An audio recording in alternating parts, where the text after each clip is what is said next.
Asdiqa, salam alaikum. Bonjour ou bonsoir les amis. J'espère que vous allez bien. En tout cas, c'est ce que je vous souhaite et pour le meilleur des cas. Bienvenue sur votre chaîne Bled Maralibia qui attend, comme toujours, vos encouragements en la partageant autour de vous et auprès de vos connaissances. Et surtout, en vous y abonnant pour y être informé en toute primeur. Merci, un grand merci de nous recevoir chez vous et parmi vous. Et cette 105e vidéo maintenant vient vers vous pour vous proposer votre ce qui fait débat habituel, c'est-à-dire le ce qui fait discussion entre nous à chacune de nos rencontres. Et le CQFD de votre bled Maralibia de ce jour se consacre entre autres à la visite du secrétaire d'État adjoint américain, non seulement en Algérie, mais puis par après au Maroc, ou comme à Alger, il ignore également à Rabat d'évoquer la reconnaissance des États-Unis de la marocanité du Sahara. Alors que dans l'autre affaire, cette affaire dite Ghali Ben Battouche, le juge chargé de ce dossier veut mettre la main sur les messages WhatsApp du bras droit de cet désormais ministre des Affaires étrangères espagnol, d'autant plus qu'un témoin assure devant ce même juge ibérique que ce pseudo-chef du Polisario était bel et bien présent lors de sa torture. Et quant à cet espionnage dénommé Pegasus, le ministre israélien de la Défense est attendu à Paris, alors que dans cette même affaire Pegasus, le Maroc attaque en diffamation les médias que sont Le Monde, Mediapart et Radio France. Et donc, chers amis, après cette courte introduction, il revient qu'à Rabat, le secrétaire d'État adjoint américain par intérim aux affaires du Proche-Orient, qui est ce Joy Hood, est resté fidèle à la ligne adoptée par l'administration du président Joe Biden sur la question du Sahara, à savoir éviter de se prononcer publiquement sur la reconnaissance par les États-Unis de la marocanité du Sahara. Et le secrétaire d'État, donc adjoint par intérim aux affaires du Proche-Orient, ce Joy Hood, s'est réuni ce mercredi 28 juillet dernier avec le ministre des Affaires étrangères, Nasser Bourita. Et à l'issue de ces entretiens avec le chef de diplomatie marocaine, le responsable américain a animé seul un point de presse et avant de se prêter au jeu des questions-réponses avec les journalistes, ce Joy Hood a tenu à lire une petite déclaration. Et au-delà des traditionnels rappels que le Maroc est le premier pays à avoir reconnu l'indépendance des États-Unis, l'assistant de Tony Blinken, qui est donc le secrétaire d'État, on est resté prudent sur la question du Sahara marocain. Et il déclare nous soutenons tout processus crédible mené par les Nations Unies devant épargner à la région un conflit, arrêter tous les actes de violence et garantir une paix durable. Nous soutenons fermement la nomination d'un nouvel envoyé personnel du secrétaire général de l'ONU pour le Sahara marocain. Et nous sommes prêts à l'aider dans l'exercice de ses fonctions, a-t-il souligné. Donc, comme à Alger, le secrétaire d'État adjoint américain par intérim aux affaires du Proche-Orient a évité, dans sa déclaration, d'aborder la reconnaissance par l'administration Trump de la souveraineté marocaine sur le Sahara. Néanmoins, un journaliste présent à ce point de presse a voulu savoir si les propos de Joy Hood constituent un changement opéré par le président Joe Biden sur ce sujet par rapport à son prédécesseur. Et il y répond, il n'y a pas de changement dans la position des États-Unis, mais il y a un changement au niveau de la qualité, de la nature de l'engagement américain dans les mesures prises par les Nations Unies afin de réaliser des résultats. Et nous devons appuyer la nomination d'un nouvel envoyé afin de parvenir à des solutions acceptées par toutes les parties devant garantir la paix et la stabilité. Et c'est l'ambition que partagent les États-Unis et le Maroc pour la région. Et c'est notre approche sur ce dossier, conclut-il. Mais 7 mois après sa prise des commandes du pays, l'administration de Joe Biden évite jusqu'à présent de se prononcer publiquement sur la décision du 10 décembre dernier de Donald Trump. Les déclarations du porte-parole du département d'État, Ned Price, résument bien cet embarras. Nous continuerons à soutenir la voix des Nations Unies pour parvenir à une solution juste et durable à ce conflit de longue date et à soutenir la mission de l'ONU pour l'organisation d'un référendum au Sahara par la MINURSO pour surveiller le cessez-le-feu et prévenir la violence, avait-il précisé déjà le 22 février dernier. Et le 9 juin dernier, il admettait aussi, lors d'un point de presse, sur le même sujet, une certaine discontinuité entre l'approche suivie et adoptée par rapport à ce qu'a fait l'administration précédente. Et Ned Price revient sur le même sujet, affirmant le 1er juillet dernier que le président Joe Biden n'a pas l'intention de réviser la reconnaissance par Donald Trump de la souveraineté marocaine sur sa province du Sud. Cela reste la position de l'administration du président Joe Biden. Cette prudence de l'équipe Joe Biden a communiqué publiquement sa position sur la question du Sahara marocain tranche avec la détermination de l'administration Trump à défendre sa reconnaissance tout simplement de la marocanité du Sahara.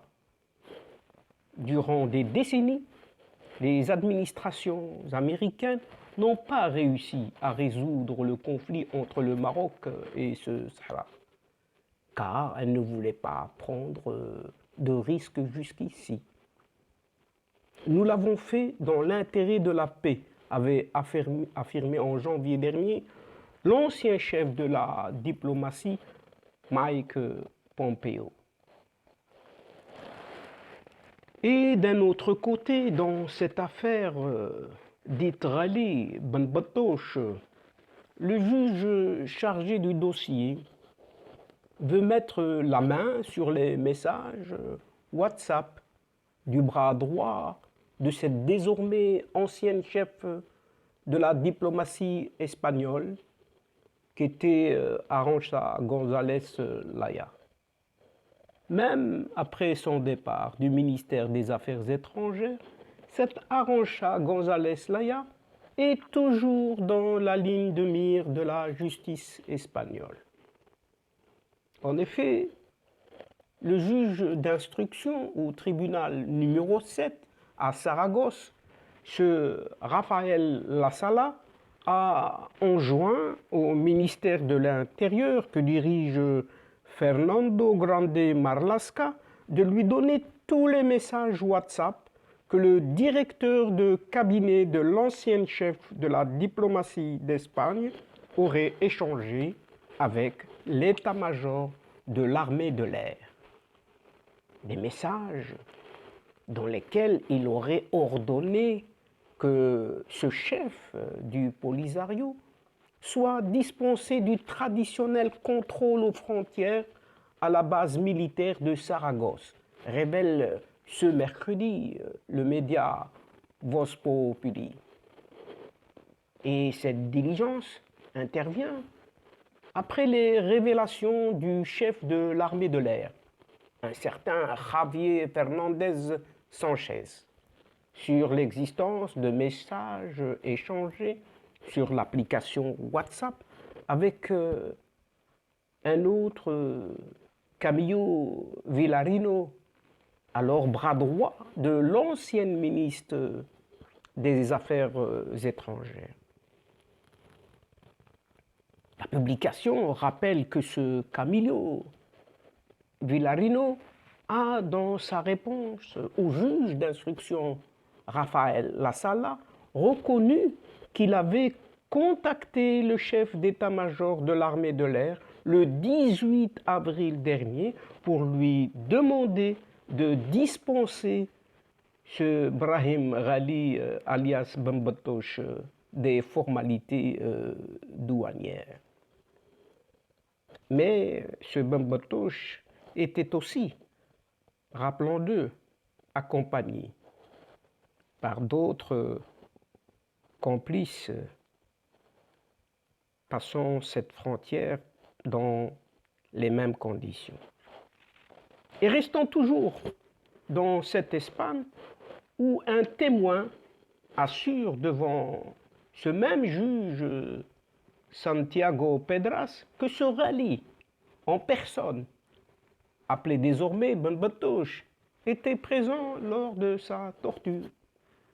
Et un témoin des tortures présumées infligées par ce front Polisario dans les camps de Tindouf a assuré mardi dernier que ce Brahim Ghali, dit Mohamed Ben Batoche, a ordonné qu'il soit torturé. Et devant le juge de l'audience, ce Santiago Pedras, le témoin a précisé que ce soi-disant secrétaire général du Polisario était présent lors des séances de torture.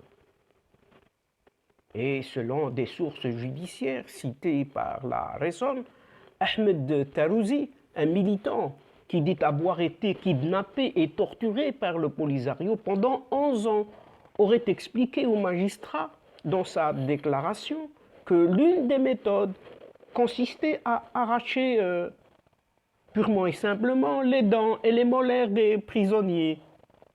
Il a identifié ces tortionnaires parmi lesquels se trouvait justement ce Ghali Bambatoche, bien qu'il n'ait pas participé à la torture. Il en a donné tout de même les ordres, précisent ces mêmes sources. Et devant Santiago Pedras, qui enquête sur ce Brahim Ghali, Mohamed Ben Batoche donc, pour torture, détention illégale et génocide, à la suite de 2 plaintes de l'association sahraoui pour la défense des droits de l'homme et du militant sahraoui, ce Fadel Breka. Un deuxième témoin devait également comparaître et ce témoin partageait la prison avec Fadel Breka. Et selon la plainte de ce dernier, il aurait été témoin des tortures qui lui ont été infligées en 2019.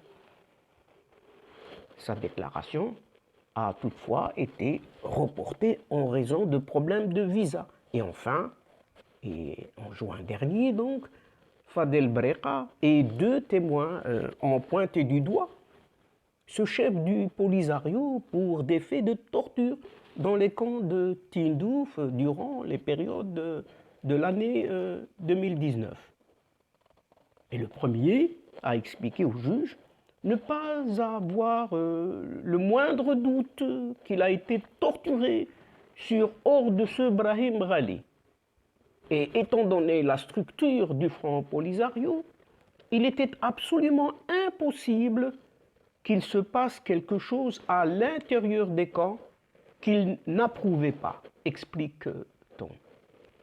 Et dans leur plainte, cette association sahraoui des droits de l'homme et trois victimes présumées, rejointes par plusieurs autres, accusent directement ce rallye. Et parmi eux, il s'agit notamment de Hussein Baïda Abdelaziz, un citoyen espagnol résidant à Trebujena, à Cadiz, et Dahi Aghay, un Sahraoui d'origine espagnole. Ils ont mis sur la table un rapport de cette organisation non gouvernementale, l'ONG France Liberté, évoquant un catalogue très sévère de tortures pratiquées par des membres du Front Polisario sur des dissidents et des prisonniers, puisqu'ils identifient pas moins de 89 victimes, même si la liste reste, selon eux, désespérément longue. Et quant à ce méga-espionnage dénommé Pegasus, le ministre israélien de la Défense attendu à Paris, en effet, le cabinet du ministre israélien de la Défense a annoncé mardi 27 juillet que Benny Gantz seront aujourd'hui à Paris pour rencontrer son homologue française Florence Parly. Et les deux ministres doivent s'entretenir notamment autour du scandale d'espionnage lié au logiciel Pegasus développé par la société israélienne NSO. Selon des sources médiatiques, les ministres israéliens et françaises discuteront également de la crise au Liban et de l'accord en cours d'élaboration avec l'Iran. Le journal français Le Monde avait rapporté que le téléphone du président français Emmanuel Macron figurait sur un listing marocain accusant le Maroc d'avoir tenté d'espionner le chef d'État en utilisant le logiciel Pegasus produit par le groupe NSO, sachant tout de même que ce président français a demandé une enquête sur cette même affaire.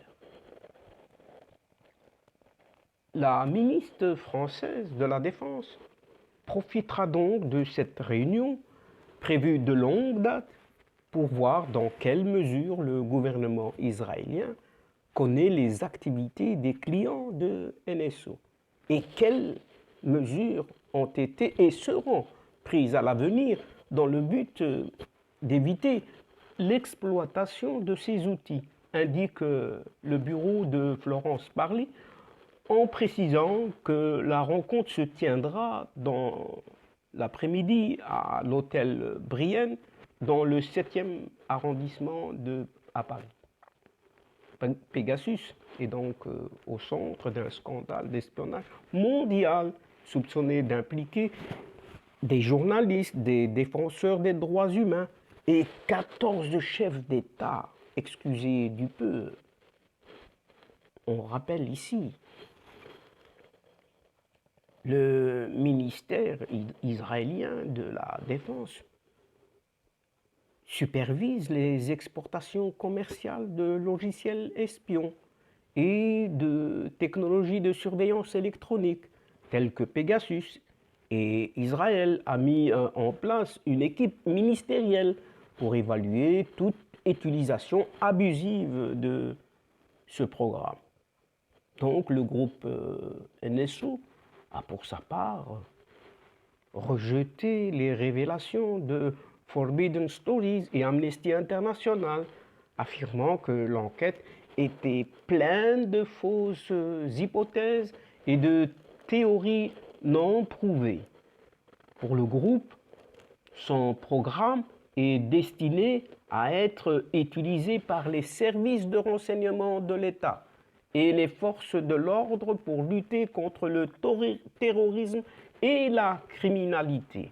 À rappeler que le Maroc, accusé dans cette affaire, a annoncé porter plainte pour diffamation contre les deux organisations. Effectivement, dans ce dossier Pegasus, le Maroc attaque en diffamation Le Monde, Mediapart et Radio France.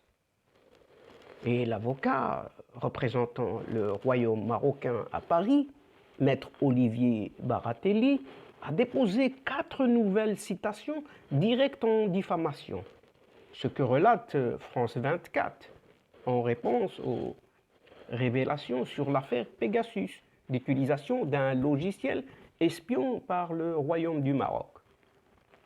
Et parmi les 4 plaintes, 2 visent le journal Le Monde, qui a présenté des éléments techniques qui inculperaient le Maroc et son directeur Jérôme Fenoglio.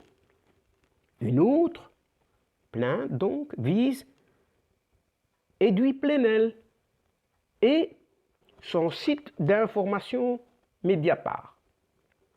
La dernière, enfin, vise Radio France, membre du consortium ayant révélé l'affaire.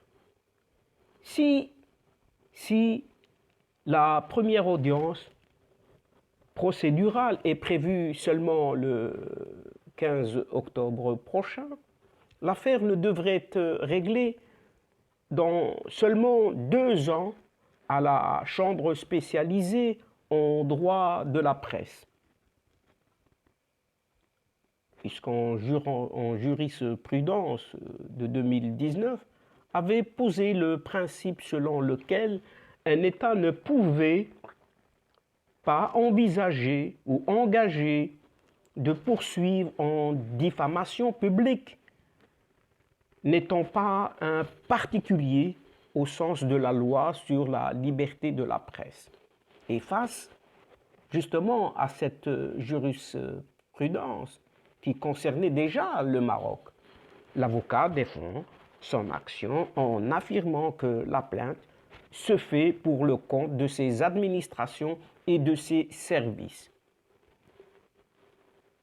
Et le ministre de l'Intérieur marocain, Abdelwafi Laftet, qui dénonce l'affaire comme étant une cabale médiatique, a décidé de déposer plainte à Paris contre Mediapart et son directeur de publication, Edoui Plenel, pour dénonciation calomnieuse.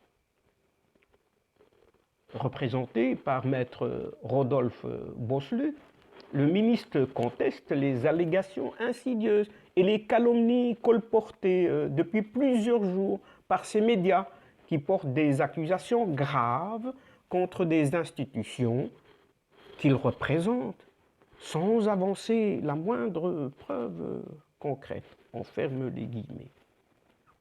Et la justice française ne pourra donc statuer sur ces affaires qu'au terme de l'enquête ouverte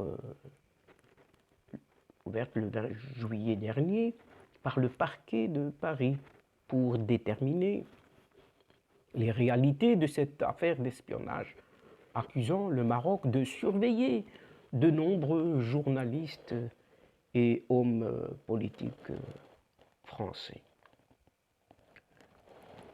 Et donc, chers amis, c'est ici que prend fin notre entrevue d'aujourd'hui. Tout en prenant congé de vous et en refermant cette séquence, tout en espérant vous retrouver très bientôt avec un immense plaisir à travers ce qui fait débat que vous connaissez désormais ou ce qui fait tout simplement discussion entre nous à chacune de nos rencontres et de nos entrevues. En tout cas, un tout grand merci pour votre confiance, pour votre fidélité et votre patience et surtout de participer avec nous et d'aller jusqu'au bout de vos séquences en les écoutant attentivement. Mais toutefois, ne nous oubliez pas tout de même de nous aider mutuellement et d'aider votre chaîne Bled Magharibia en vous y abonnant en masse et de faire abonner autour de vous vos connaissances, vos alentours et partout où vous vous trouvez afin d'être informés rapidement et surtout en partageant vos séquences vidéo de votre chaîne. Au revoir les amis, l'asdiqa. Salam alaikum wa rahmatullahi ta'ala wa barakatuh. À la prochaine fois et à bientôt. إلى اللقاء في حصة أخرى إن شاء الله. مع السلامة.